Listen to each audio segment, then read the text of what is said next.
Hi everyone. I'm not entirely sure what I'm going to be. My dog's shaking her ears. She's making more noise than me. Hopefully it's relaxing. This is going to be my first ASMR video. So, I do hope that it goes well. But if not, that's okay. Because, whatever, I'm learning. And one thing I've already learned is that you shouldn't set up shop on a squeaky floor, because I can move my face a little bit, but man, if I move my body, y'all are gonna be just blasted away by the squeaky noises coming out of the floorboards here. So I'm gonna do my best to keep that to a minimum. Okay, so the first sort of ASMR series that I'm going to be doing is on the Lyndon Technique. One of my friends lent this book to me recently, and I took acting classes in college, but I'm not sure if I actually learned Lyndon Technique or not. And I thought, I like videos where people read to me and do this.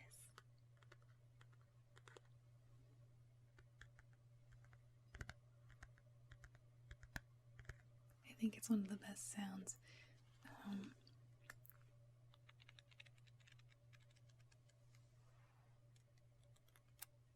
And some of those little page turns are always fun. And I guess just as like a forewarning, I listen to ASMR for sleep and to relax. I don't actually get any tingles from it. So if I'm not delivering that, like, certified tingly experience, it's because I don't even know where it comes from. So, but I'm still here. So, we'll see. Okay, so I guess that we will get started with the Lyndon Technique. Created and written by Amy Lyndon, of all people. Who would have thought? Okay, so I think I'm just gonna get started. It's called the 15 Guideline Map to Booking Handbook. A revolutionary and practical approach to cold reading and booking the job.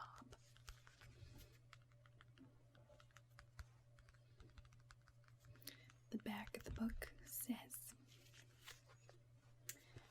the actor must approach acting like an Olympic athlete. The more you practice the necessary skills, the more you will book.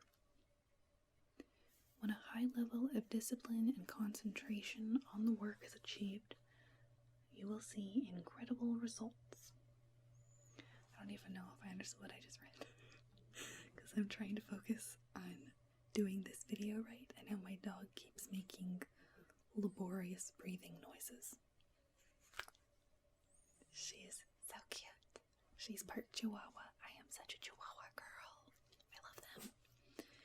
But, she ain't got no respect for the process today. So, okay. Alright. If you want to learn how to work as an actor, then this is a handbook for you.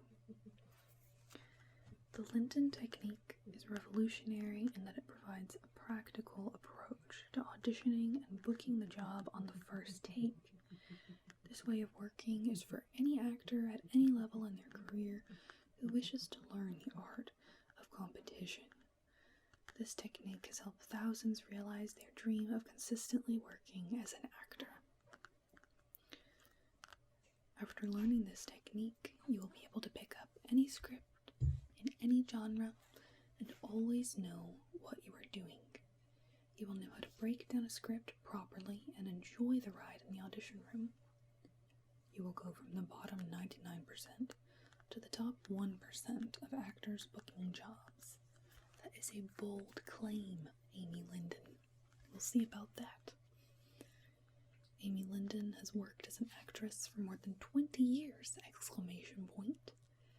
She is a multi-award winning director and filmmaker, casting director, and formerly a successful personal manager for more than 9 years. The company is I Am Enough, Inc. It seems like the kind of thing that a lot of ASMR people would be all over because there is so much feel-good stuff in all this ASMR, and here I am barging in to spoil the party. And the website is www.coldreadingclasses.com.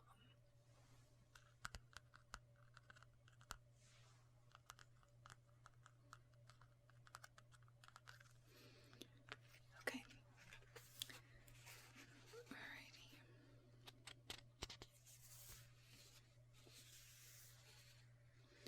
She's got some acknowledgments to her wonderful Thomas, saying her life would be colorless without his humor and beautiful designs.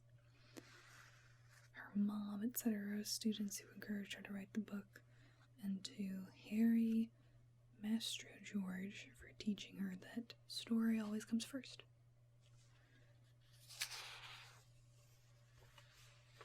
I do hope that when I'm flipping these pages, it's sounding good and not blasting you out with peaking audio. I'm gonna do my best to make the edit turn out nice. Anyhow. Oh my gosh, it's crazy. I guess you guys might actually be listening to this to fall asleep too. I love listening to ASMR to fall asleep. It makes such a difference for me. It helps me to have fewer nightmares and stuff. I got a whacked up brain. I don't even know what's going on up there, so I just love listening to people read to me. Okay.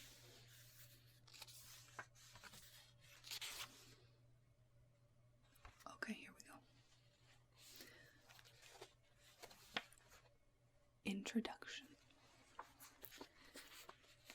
To book or not to book? That is the question. Get ready to learn a proven technique to booking the job on the first take.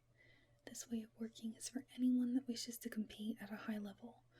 My 15 guideline booking technique is a take no prisoners way of working, and any actor at any level can use it. This sounds familiar from the back cover. She's just diving right into it. It is for those who wish to learn how to take or how to break down a script properly and enjoy the ride in the audition room without having a better audition in the car on the way home. Boy, if that's not relatable. I don't even go to that many auditions. But, like, I always figure out what to do later. Always. So many times I wish I could. And that's like with anything. That's like with, like, what I got out of the vending machine. I'm always like, damn, should have been Skittles. Okay. Your goal is to go from the bottom 99% to the top 1% of actors booking jobs. If you want your booking stats to go up, then pay close attention. After perfecting this technique, you will be able to pick up any script in any genre and always know what you are doing. This is not an easy technique, but once you've got it down, you will never forget it. In order for you to absolutely understand how this works, you will need to get out there and practice. Audition for anything you can. You don't need to take the job, but you must learn how to book it. This is not an overnight fix. Give it some time and it will all click in. Learn by doing. It's a different way of working. Think of this innovative and practical technique like learning a whole new language. Oh, that makes it so much harder. I believe that I present a unique approach to booking a job and building an acting career because I am out there auditioning and working my business and marketing campaigns alongside all of my students. I have owned and operated a personal management company for 9 years, cast several feature films, shorts, and pilots, and have won awards for acting, directing, writing, and producing. I understand what you need to do to succeed. I understand how the energy in the outer casting office and in the audition room can determine your success. I know how difficult it can be.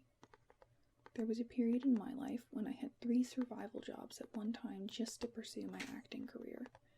I sold t-shirts at swap meets, waited tables, had an Amway business. Wow, she escaped, good for her. Made flower arrangements for bar mitzvahs, sold advertising door to door, and even got up at 4 o'clock in the morning to sell toner for copy machines from a boiler room phone operation. I know what it takes to make it happen. I have made a ridiculous amount of mistakes along the way, and I am thrilled to share my experiences with you to save you the time and heartache. I feel like part of that's a rite of passage, though, you know? But nonetheless, I mean, like, any advice to get through all that stuff faster is certainly appreciated for and from anyone. I moved to Hollywood directly following my college education, where I received a BFA in drama from Syracuse University. When I graduated, I had all this juice flowing, and I was so psyched to get out there, but the people in the audition room terrified me because I didn't know what I was doing. That's so familiar. I didn't have a technique or a map to figure out the whole process. I was flying by the seat of my pants. I didn't know how to take all my fantastic training and apply it to booking a job. Slowly over time, I figured out how to book, and the biggest thing I learned was that it was never my talent. It was my approach. It's unfortunate, but no one will know how great an actor you are if your approach is wrong. This is so true. I mean, like, I don't even have that much experience with this, but I just know that, like, once you shift in your mind that acting is not just like this dream that people are bestowing upon you, they're giving you an opportunity to pursue your dreams. When you realize, like, it's a job, you're providing a service for them, you're doing something that they can't do. When you realize that, I think that, it just makes you understand that if you can treat it more professionally as opposed to whimsically, then you can really go far with it. I am not nearly as qualified as Amy, of course, to say this, but, you know, if she's saying that things are going great. My camera battery died, but we recovered, so we're back. If according to Amy Lyndon's technique, you start out with selling t-shirts and working for Amway and all kinds of crazy stuff, then I may be qualified. I may very well be qualified someday to be giving this advice. Anyhow, okay. These guidelines will also keep you safe in the room. You will no longer pick up energy from the decision makers or other actors at the audition because you will be busy setting up your environment, making your opening moment strong in the outer office, telling the story from your point of view, and and knowing exactly who you are relating to in the scene.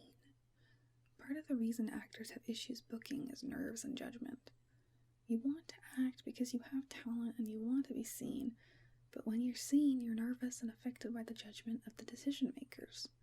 It's sad to think that the main reason why you became an actor is the same reason you're not working.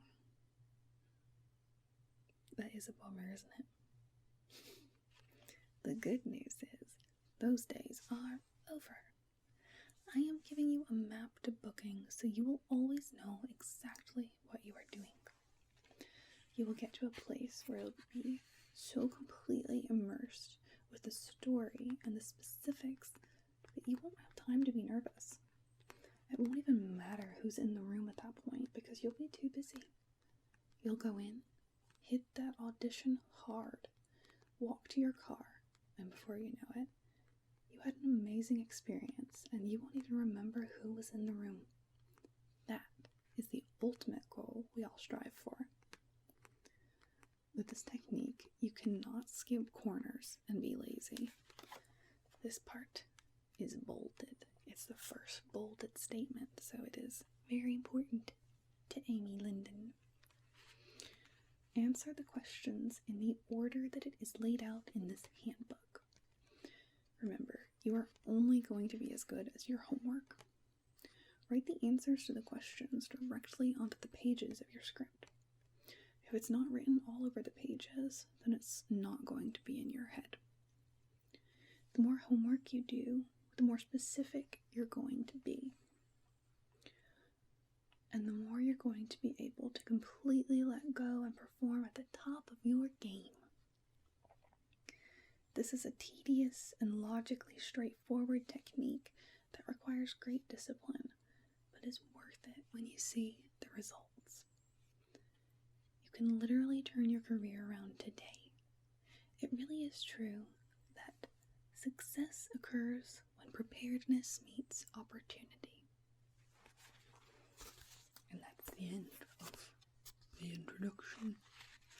So we are going to move on without further ado to Guideline 1, which is the focus for today. And Guideline 1 asks, what is the scene about?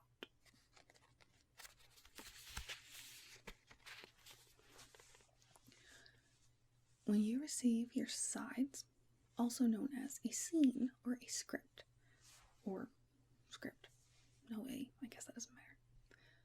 Also known as a scene or script for an audition, read it 10 times and ask yourself, in one sentence, what is this scene about? Write it on the top of the sides. The sentence needs to be from the storytelling point of view. The more time you spend outside of the scene as a reader, like you're 7 years old reading a book for the first time, the better off you're going to be. Describe the scene in one sentence.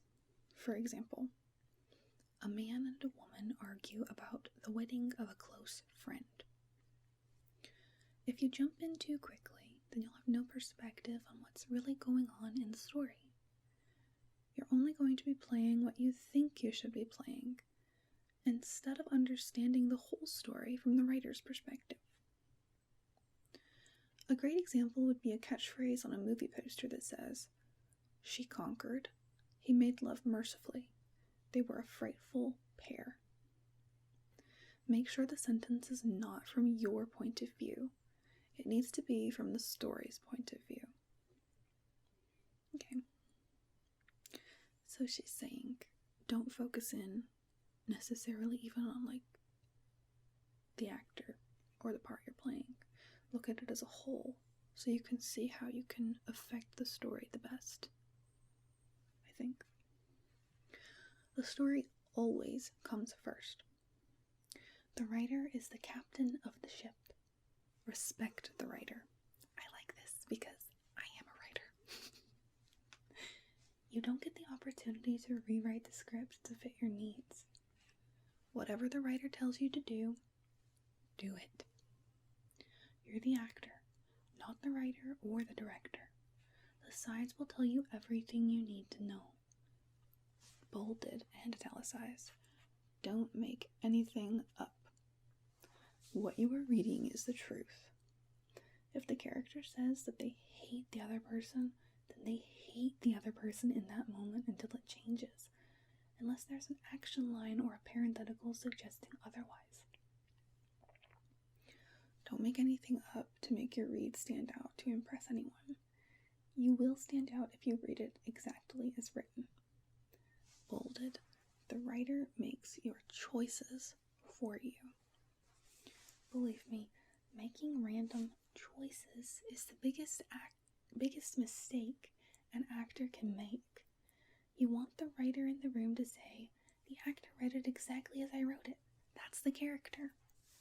It's not a mystery when the casting director says, that's the girl. She's exactly as I saw her. And the director says, that's the girl. She's exactly as I need her to be. That is what happens when you read it exactly as written. Take the time to figure out the writer's intent. Bolded, this is the key to getting into the 1%. remember when we were little kids in school? The teacher would point to each kid and say, "You're going to be a gum tree. You are going to be the fairy princess. And you are going to be the pumpkin." And we would excitedly say, "Okay." There was never an argument. There was never a thought about it.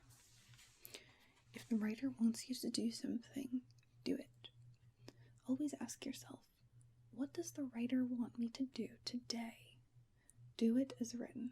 Stop making decisions. Stop deciding how you are going to do it when the script already told you what you are doing.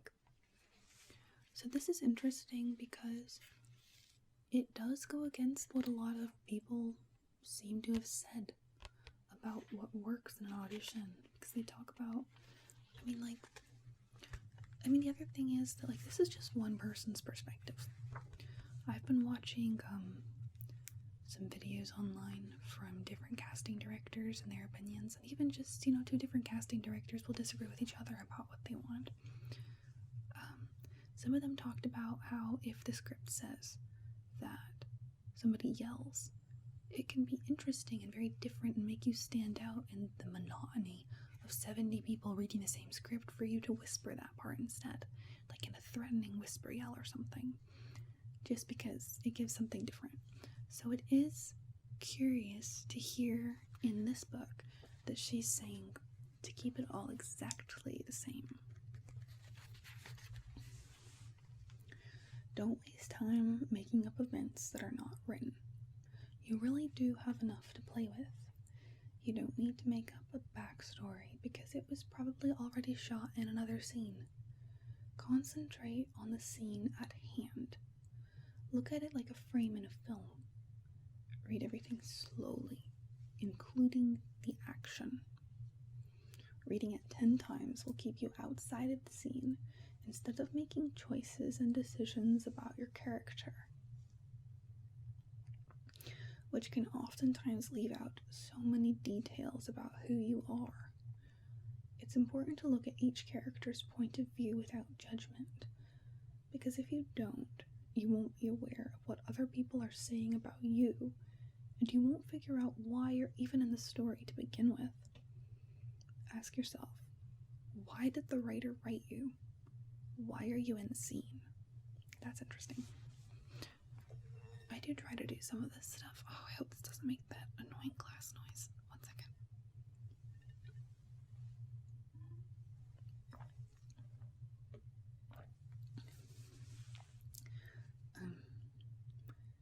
That is interesting. I do sometimes try to do that just because I do like to write. So I try to see what the writer was going for. But I haven't done it at all in depth like she's talking about. I really should. That would be smart. Finding the one sentence that describes what the scene is about can be the most difficult process of all the guidelines, and it cannot be rushed. It takes the longest time to figure out. You cannot let yourself go on to the rest of the guidelines without an answer to this question. The story is your foundation. If you don't understand the story, then you cannot be in the story. If you have a tendency to get adjusted a lot in the room or you get a basic, "That was nice, thanks for coming in," chances are you're not in the story as written.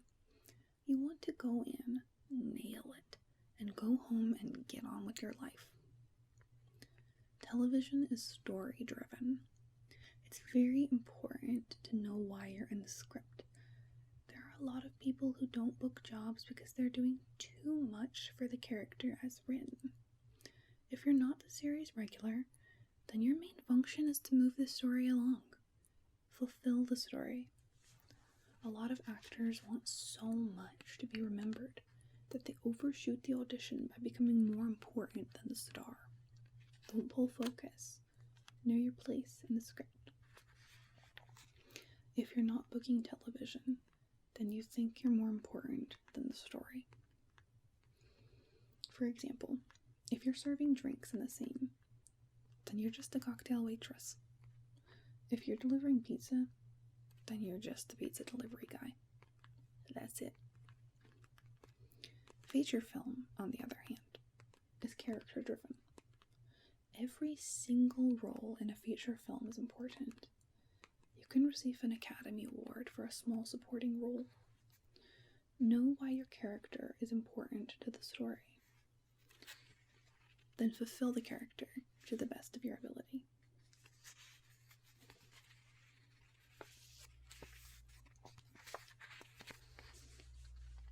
It is vitally important not to jump in right away and cast yourself. I know you're excited, but you're not.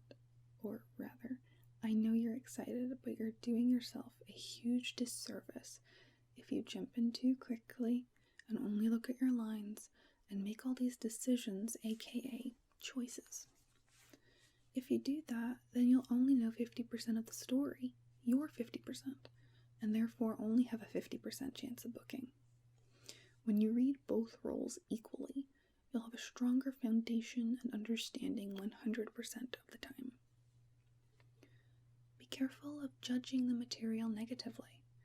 When you say things like, that would never happen, or that's stupid, or this is written like crap, you will never be able to fully immerse yourself inside the scene because you are standing outside of the material. You're putting your focus in the wrong direction. You will never book with that approach. You need to accept that you are simply a clean vessel of pure emotion, lending yourself to the material to channel the character from the writer's intent. As long as it is according to the writer's intent, you will never be wrong. You will always be in truth. The script will tell you everything you need to know. The story always comes first. You are interesting enough. You don't need to add anything extraneous. You are already different by virtue of the simple fact that there is only one you. Doing the story as written actually gives you more room to bring in your own personality. Just be careful not to let your personality overshadow the character and story as written. Fit yourself into the confines of the story and not the other way around.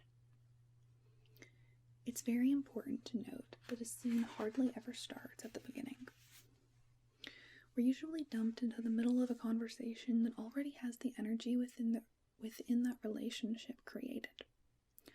It's your job to bring that energy into the room with you and keep it going. Also, when you are given several scenes, you need to look at each one as different emotional facets of your character. A casting director would never waste their time by giving you two of the same emotional types of scenes. And that is the end of Guideline 1.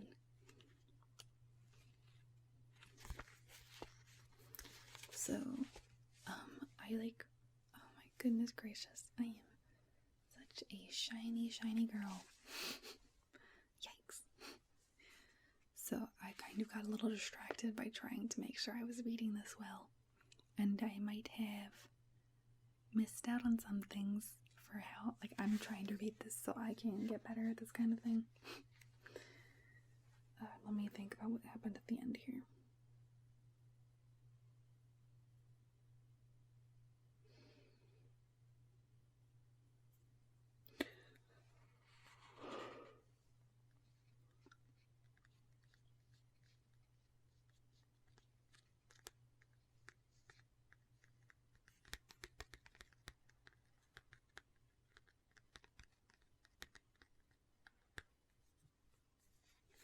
Well, I think that I get it. Some of this stuff is a refresh and some of it's new to me, so that's interesting.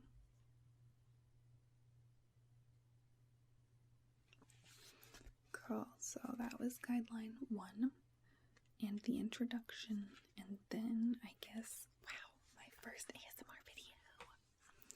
So there was also that introduction. I'm gonna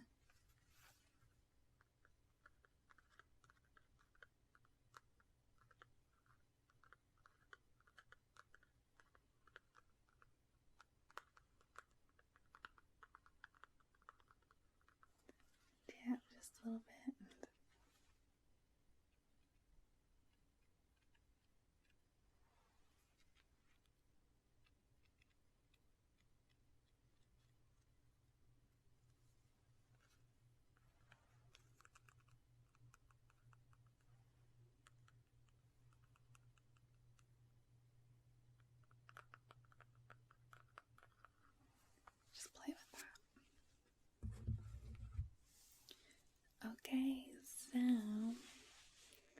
I suppose I should have done this by my computer. But I suppose that if you are using this to fall asleep too, like I would, I hope you did fall asleep. And if not, well, my bad. I know that I definitely want to make longer videos in the future because I like putting on ones that are like 3 hours long and just peacing out. So, I hope I'll be back with the other 14 guidelines someday soon.